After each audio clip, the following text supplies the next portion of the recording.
It's not often in a show that you can look at a faceless, silent killer, someone trained to murder without hesitation, and actually see a victim. But in The Boys, the character known as Black Noir might just be one of the biggest victims in the entire series. In this video, we are going to be breaking down why Black Noir's story is far more tragic than most people realize, from the trauma that shaped him to the lies that broke him, and how Vought turned him into a ghost of his former self. Let's start off with his childhood. Irving, better known as Black Noir, was born somewhere between the late 1950s to the early 1960s. He was given Compound V as a child, like most Supes, and started to develop his powers around the age of 9. And unlike other Supes in the universe, he actually got pretty lucky with his powers. He got super strength, improved durability, enhanced speed, and a few other ones that aren't really worth mentioning. And alongside that, he trained with a very skilled sensei, and that is why Black Noir is seen to be one of the best fighters in the Boys universe. But sadly, that is where his luck started to run out. Since he was a minority back in the 1960s, he experienced racism for majority of his life, but it only really started to affect him once he joined Vought and became a member of the famous team before the Seven,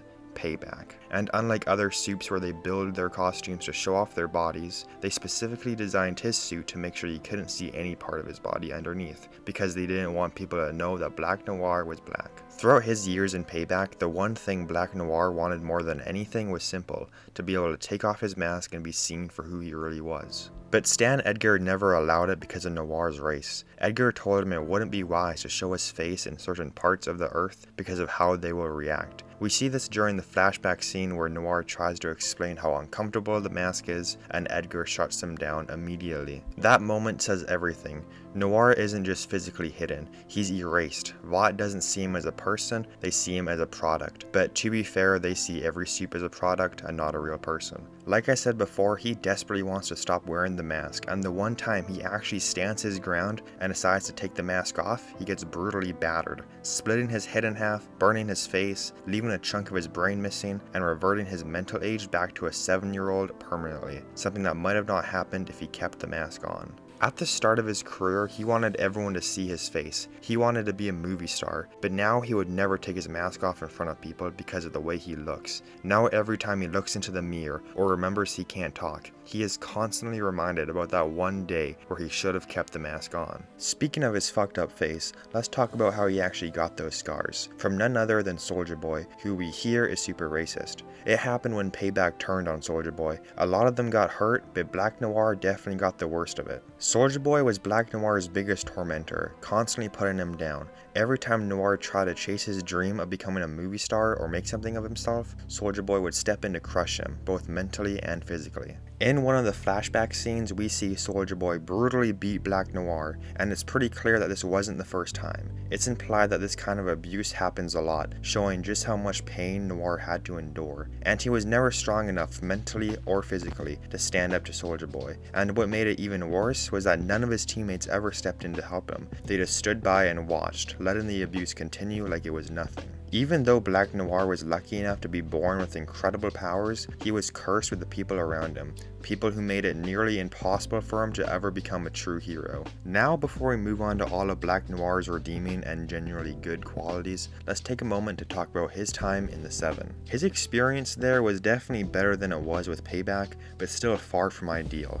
We all know Black Noir is fiercely loyal to Vought. He follows their orders without question. One of the best examples of this is when he walks straight into a house filled with deadly traps, fully prepared to take out the boys, until Stan Edgar calls him off.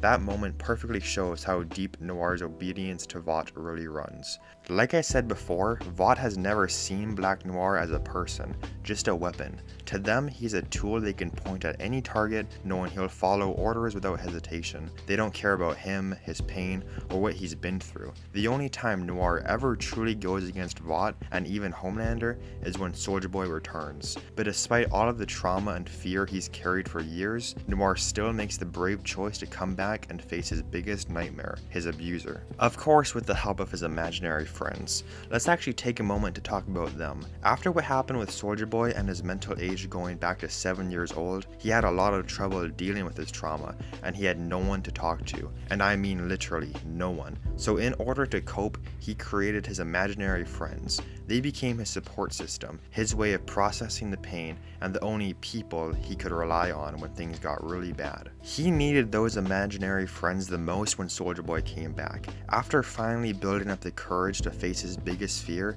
what happens? He gets betrayed by the one person he probably trusted more than anyone. Homelander and Black Noir has been friends for years. Noir was loyal to him through everything, and I'm sure there were moments where Homelander stood up for Noir and had his back. So when Homelander turned on him, it wasn't just another death, it was the final betrayal. Black Noir dedicated his entire life to Vought, and yet Vought wouldn't hesitate to kill him if it benefited them. They never saw the man behind the mask, only the brand. In fact, by season 4, when Black Noir dies, they literally replace him with an actor, proving that it was never about who Black Noir was. To Vought, the suit mattered more than the person wearing it. Now let's move on to Black Noir's redeeming qualities, because when you strip away his blind loyalty to Vought, he's actually not a bad person at all. There are several moments in the show that reveal Noir's softer side, especially when it comes to children. In season 2, after he wipes out that entire village, he finds a young boy laying in bed. Instead of finishing the job or covering up witnesses, Noir actually does the opposite. He tries to comfort the kid. It's one of the few moments where we see genuine humanity from him.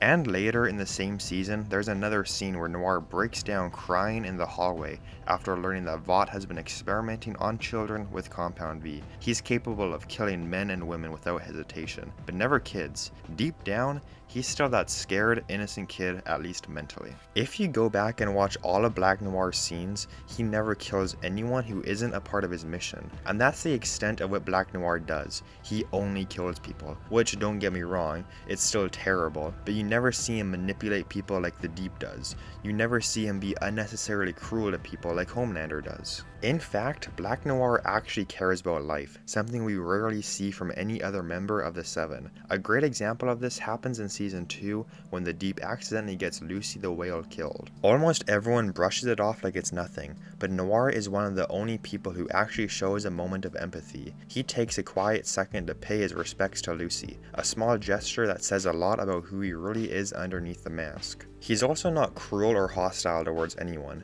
Aside from that one moment in season 1 where he ignores Starlight, Noir pretty much gets along with most of the Seven. He's shown to be close friends with Homelander and even the Deep, who seems to really like him, which says a lot considering how awkward the Deep usually is around others. You never see him act out of revenge or anger. You never see him snap and kill someone out of nowhere. Noir's quiet nature and calm presence make him one of the few supes who doesn't go out of his way to hurt or belittle people unless he's specifically told to by Vought. We also see that a lot of people are terrified of Black Noir, even though there's really no reason to be. Everyone treats him like a silent threat, walking on eggshells around him, much like they do with Homelander. But the truth is, Noir is far from that. Deep down, he's gentle, kind, and far more human than most supes. Now, in season 4, the Deep mentions that Noir supposedly enjoys killing, even gets aroused by it, but honestly, that feels more like the Deep just being the Deep.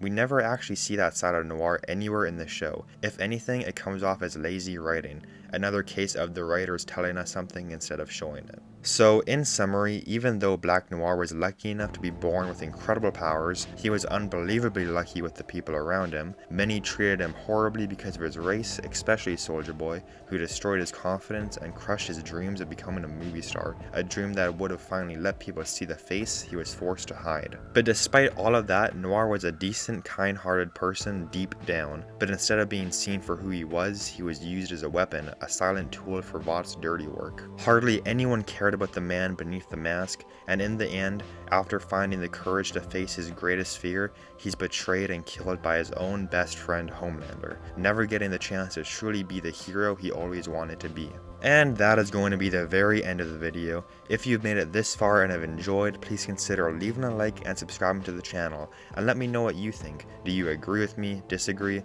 Let me know in the comments down below, and if you want to see more videos like this, I have a lot, mostly characters from The Boys. Anyways, I hope you've enjoyed, and I'll see you guys in the next one.